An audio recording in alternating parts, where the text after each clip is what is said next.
Najaanii faraarri waaqaa siif haa ta'u. Gooftaan baraaf jireenya kee eebbisu.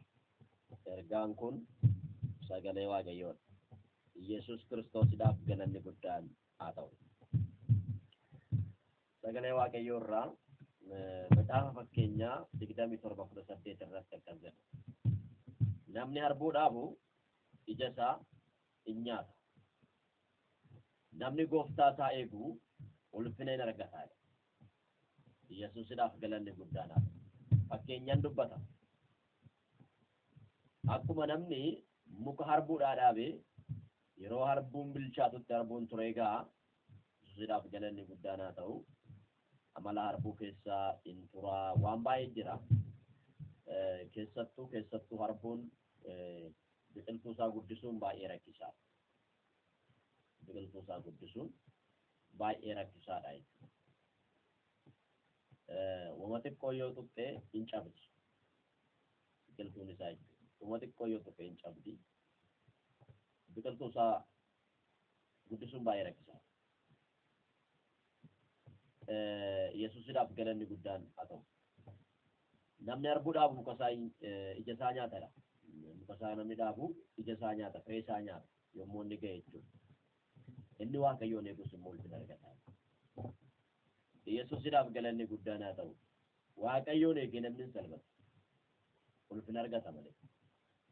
Namni Waaqayyoon eeggatuufse rakkina isaa keessatti, dhiphina isaa keessatti, waan is keessa jiru keessatti, haala jireenya keessa jiru keessatti bal'inaanis haa ta'u dhiphinaan. Yesuusiidhaaf galanni guddaan haa ta'u. Guddinaanis haa ta'u rakkinaan. Jireenyatti guutuu ta'uudhaanis ta'u hir'inaan. Namni dhaabatee Waaqa isaa eegu ulfina argata.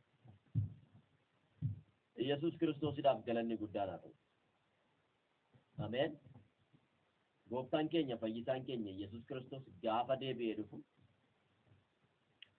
warra hamma dhumaatti dhaabatanii isa eeggataniif ulfina kenna. Gonfoo ulfinaa isaaniif laata. Yesuusiidhaaf galanni guddaan haa ta'u.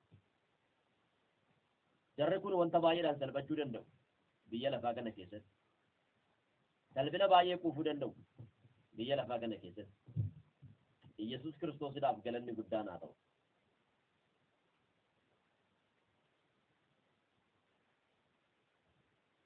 Yesuusiidhaaf galanni guddaan haa ta'u. Salphina baay'ee quufuu danda'u. Rakkina baay'ee quufuu danda'u. Dhiphina baay'ee quufuu danda'u. Waan gurguddaa keessa darbuu danda'u. Guyyaa gooftaan isaanii dhufu garuu warra isaan dhiphisaa turaniif salphina, warra dhiphachaa turaniif garuu ulfina. Gooftaan hin dhufa. Abdiin keenya Yesuus Kiristoos deebi'ee dhufa.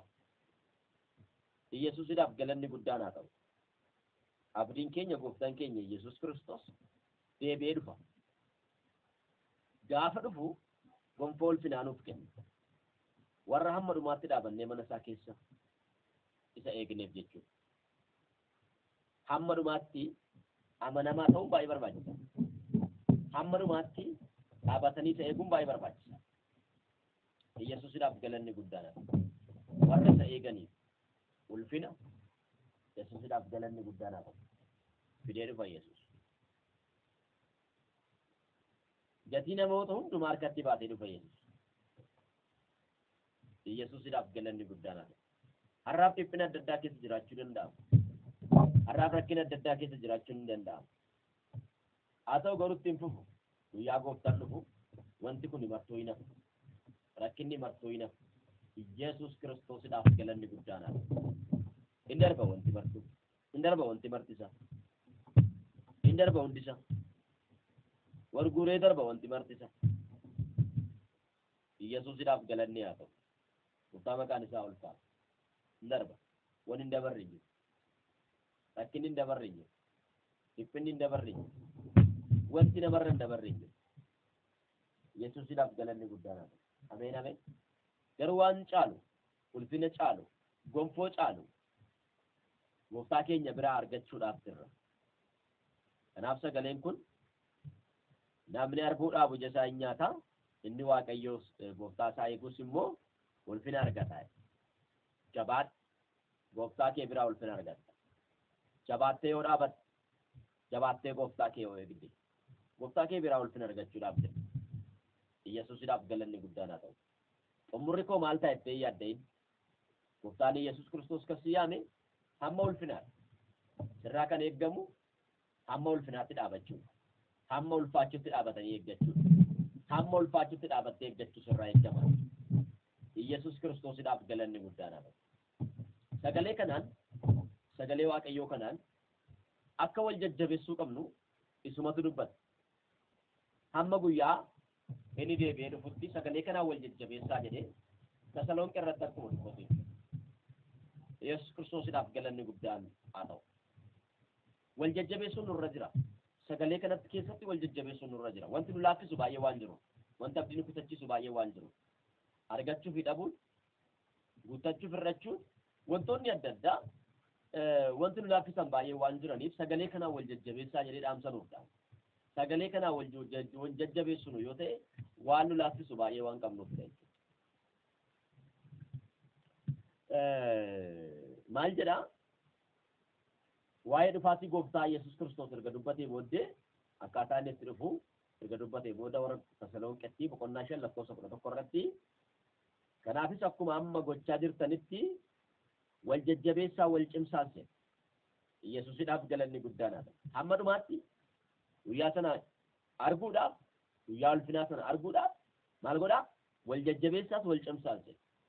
Ani yoo sin jabeessine ati yoo nan jabeessine hin ta'u waan ta'eef. Walii keenya cimsine walii keenya jajjabeessine mootummaa Waaqayyoo isa nu eeggatu sanaaf wal qopheessina jechuudha. Wal sakaallee achirraa waliin hambisnu. Wal gufachiifnee achirraa waliin hambisnu. Achiif wal qopheessina malee. Yesuus Kiristoosidhaaf galanni guddaan haa ta'u. Diinni kan inni barbaadu, seexanni kan inni barbaadu wal gufachiifnee achirraa akka wal hambisnu barbaada. Wal gufachiifnee achirraa akka wal hambisnu barbaada. Garuu nuti kan hin goonu. Nuti immoo kan nurraa eeggamu maalidha? Wal jajjabeessuudhaan wal cimsuudhaanis mootummaa Waaqayyootiif wal qopheessina. Haa gubatu diin abdii haa kutatu seexan Yesuusidhaaf galanni guddaan haa ta'u. Haa gubatu diin abdii haa kutatu seexan ijoolleen Kiristoos wal jajjabeessu. Yesuusidhaaf galanni guddaan haa ta'u. Ameen. Akkuma ani sagalee Waaqayyootiin yeroodhaa gara yerootti jajjabeessu kana atis immoo sagalee Waaqayyootiin namoota jajjabeessi. Dubbii Waaqayyoo jiraataa kanaan namoota jajjabeessi, jajjabaadhaa. Gooftaan hin dhufaa jabaadhaa jedhee. Gooftaan hin dhufaa jabaadhaa. Abdiin keenya hin dhufaa jabaadhaa. Gaaf tokko kanatti ni kannaa jabaadhaa jedhiin Yesuusidhaaf galanni guddaan haa ta'u. Ameen ameen. Jechoonni kun yeroo hundumaa gurra namootaa keessatti gaafa dhaga'amanii namoonni isa kan lafarraa dhiisanii kan waaqarraatti jireenya isaanii hidhuu jalqabu. Yesuusidhaaf galanni guddaan haa ta'u. Ameen ameen. Yeroodhaa gara yerootti jechi jajjabinaa ilma namaadhaaf yommuu kennamu waan isa jajjabeessu ilma namaadhaaf yommuu kennamu gara laafinaa sanatti osoo hin taane gara jajjabinaa sanatti jabaataa jechuudha. Yesuusidhaaf galanni guddaan haa ta'u. Maqaa caalu maqaa Yesuus Kiristoositiin wanti si laaffisu mootummaa Waaqayyoo irraa wanti booddeetti si harkisu jireenya bara baraarraa wanti booddeetti si harkisu gonfoo si dhufaa jirurraa ulfina si dhufaa jirurraa wanti booddeetti si harkisu sansalanni diinaa maqaa Yesuus Kiristoosiin kan ciccite haa ta'u. Yesuusidhaaf galanni guddaan haa ta'u. Tokko tokko immoo ofumaa keenyaa kunneen biraa hambisna. Waan tokko ofuma keenyaa kunneen biraa hambisna. Akka abbaan keenya Abrahaam godhe. Abbaan keenya Abrahaam Waaqayyo lammii kee keessaa qomoo kee keessaa maatii abbaa kee keessaa ba'i gaafa ittiin jedhu maatii abbaa isaa keessaa Looxiin fudhatee bahe. Isa kaawwanni isatti maatii abbaa isaa keessaa Looxiin fudhatee bahe. Looxiin fudhatee ba'uun isaa gufuutti ta'e. Looxiin fudhatee ba'uun isaa rakkina guddaa itti fide. Kanaaf Abrahaam Looxiin maal jedheeni lafa barbaadde fudhadhuuti waan caalu waan barbaadde waan sii malu hundumaa fudhadhuuti garuu jireenya koo keessaa bahi. Anarraa adda bahi. Yesuusidhaaf galanni guddaa dha. Sababbiin isaa kakuu isaa itti saara. Mul'ata isaa itti saara kan bara bara. Yesuus Kiristoosidhaaf galanni guddaa dha ta'u. Hiriyyaan bara baraaf hin taane jireenya bara baraarraa nu ittisuu qabu. Yesuusidhaaf galanni guddaa dha ta'u. Hiriyyaan bara baraaf hin taane. Firri bara baraaf hin taane. Haati bara baraaf hin taane. Abbaan bara baraaf hin taane. Abdii keenya bara baraarraa nu hambisuu qabu. Obbiraa hambisuu qabna. Waan obbiraa hambisuu qabnu nuti obbiraa hambisuu qabna. Waaqayyos immoo iyyuu sanuuf hin malle nu biraa hambisaa jechuudha. gaafa looxee waaqayyo looxee Abrahaam biraa hafu waaqayyo gara Abrahaam dhufeedha macaan Yesus Kiristoosiidhaaf galanni guddaan haa ta'u ameen ameen maqaa caalu maqaa Yesus Kiristoosiitiin nan jedha ganama kana wanti si biraa hafuu qabu si biraa hafu mul'ata kee biraa hafu kakuu kee biraa hafu maqaa Yesus Kiristoosiin kana haa ta'u Yegla badia marara badia maqaa Yesus Kiristoosiin kana haa ta'u maqaa Yesus Kiristoosiin kana haa ta'u rakkinni maatii kee keessatti rakkisu yoo jiraate biyya kee keessatti kan rakkisu yoo jiraate lafa jirtutti kan rakkisu yoo jiraate maqaa Yesus Kiristoosiin mul'ata kee irratti kan kosii darbu mul'ata kee irratti wanta hin taane kan darbu maqaa Yesus Kiristoosiitiin amma sibraa kana haa ta'u Yesus Kiristoosiidhaaf galanni guddaan haa ta'u ameen ameen mul'anni kiristaanotaa yookaan immoo duukaa buutota Kiristoos mul'anni isaanii kosii yoo darban iyyuu kosii sana xaa'oo godhatee biqilee guddata malee ukkaamamee nafu Yesus Kiristoosiidhaaf galanni guddaan haa ta'u mul'anni kee kakuun kee abjuun kee ukkaamamee kana funi kosii barbaadan yoo darban iyyuu Yesus Kiristoosiidhaaf galanni guddaan haa ta'u ameen ameen balleessuudhaaf achi nambisuudhaaf ukkaamsuudhaaf waan barbaadan yoo darban iyyuu xaa'oo godhate keessaan biqilee guddata malee karaatti nafu Yesuusiidhaaf galanni guddaan haa ta'u abdiin keenya kan akkanaati eenyumtuu ukkaamsee hambisuu kan hin dandeenye eenyumtuu awwaalee hambisuu kan hin dandeenye waadaa keenya kakuu nuti waaqayyo wajjin hin qabnu abdii nuti waaqayyo wajjin hin qabnu eenyumtuu ukkaamsee hambisuu hin danda'u itti haa darban xaa'oo godhatee biqilee keessan guddata haleluuyaa Yesuusiidhaaf galanni guddaan haa ta'u urgufatee keessaa bahamee mul'anni kee urgufatee keessaa baha abjuun kee urgufatee keessaa baha karoora diina keetii keessa Yesuusiidhaaf galanni guddaan haa ta'u haleluuyaa